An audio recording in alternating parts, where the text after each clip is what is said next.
The Supreme Arbiter felt a knot of anxiety tightening in his stomach.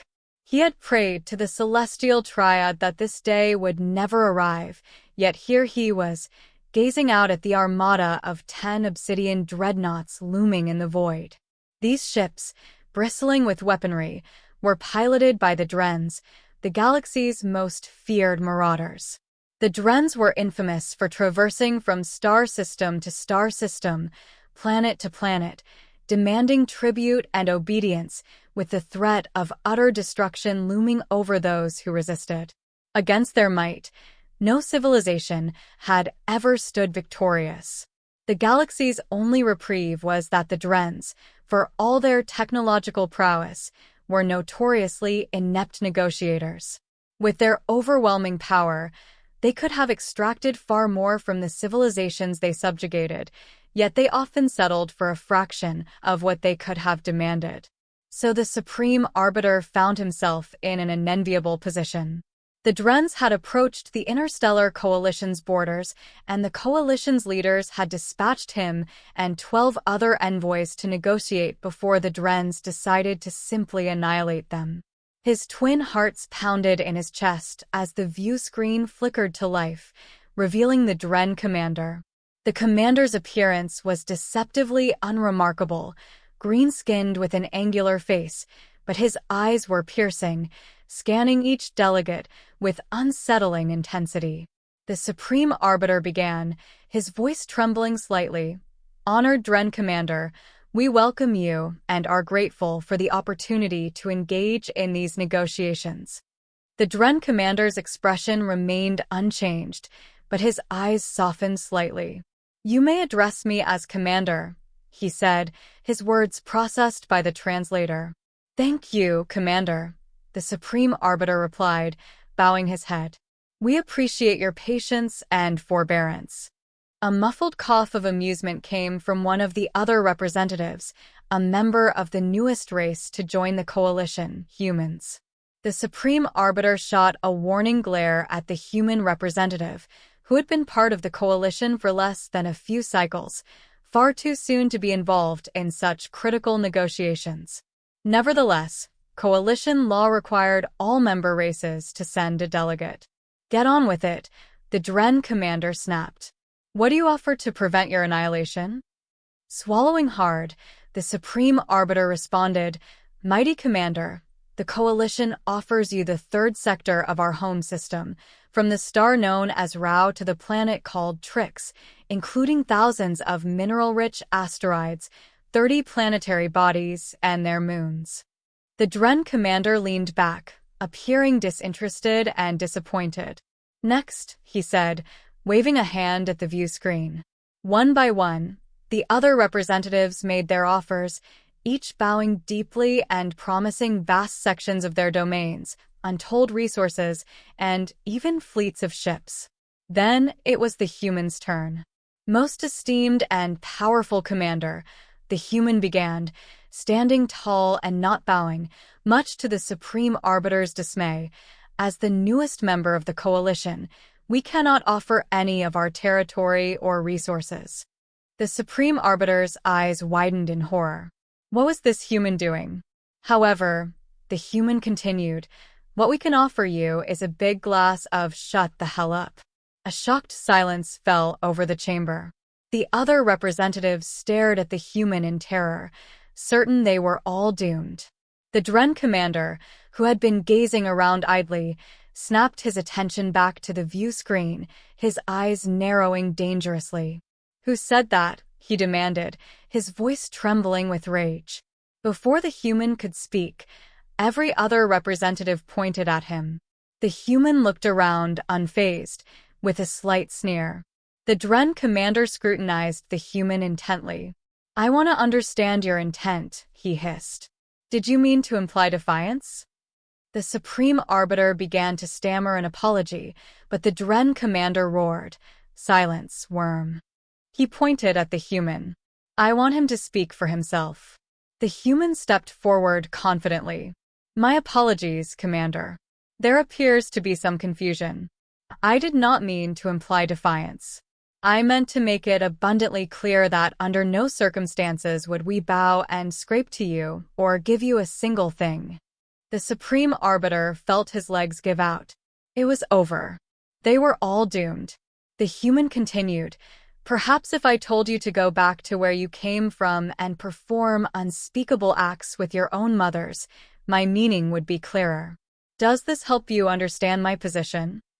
The Dren commander listened to the translator, had it repeat the human's words twice more, then focused his gaze on the human and stood up.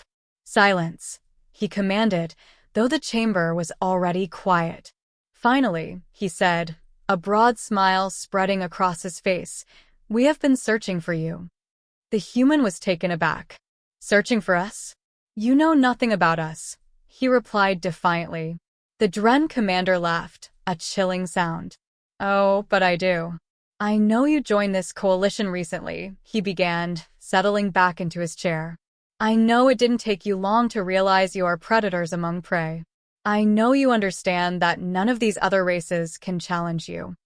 The human stiffened but remained silent. The Dren commander continued, "I know you realize there must be more out there, something worthy of your strength. I know your race thrives on competition and conflict. It is in your blood.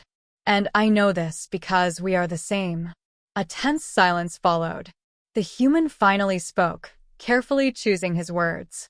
"I thought I knew you, but I was mistaken. Now I think I understand. Please enlighten me," the Dren commander invited. The human took a deep breath. "You became complacent. You felt trapped, suffocating among those you knew were not your equals.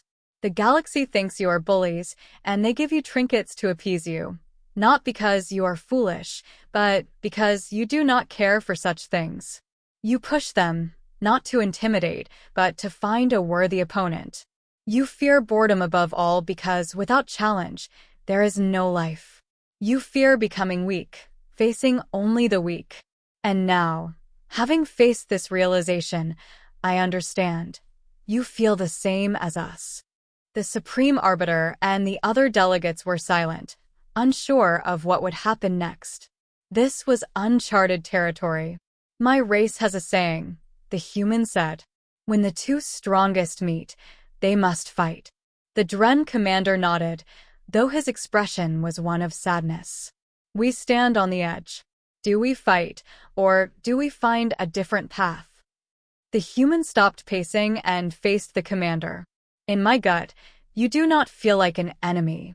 You feel like a brother." The Dren commander nodded slowly. "Long have we searched for you, not just to test ourselves in battle, but because we sought something more.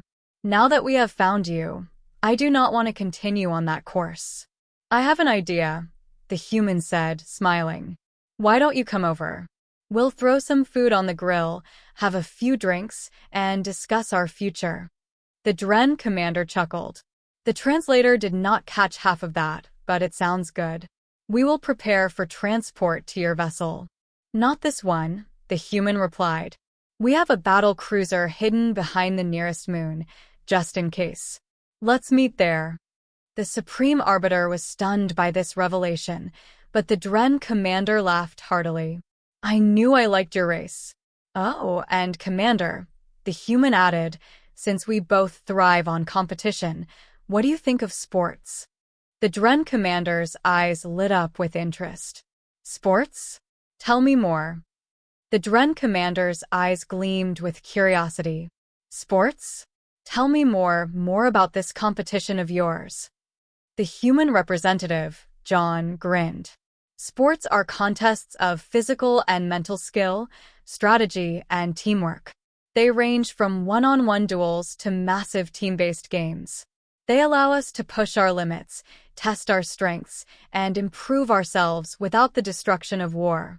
Think of it as a way to satisfy our need for challenge and competition in a controlled environment." The Dren commander leaned forward, his interest piqued. "Intriguing. Can you give me an example?" John nodded. "Certainly. One of our most popular sports is called soccer, or football in some parts of our world. It's played between two teams of 11 players each. The objective is to score goals by getting a ball into the opposing team's net, all while following specific rules. It requires agility, strategy, teamwork, and endurance. The Dren commander's eyes narrowed thoughtfully. A game of skill and strategy.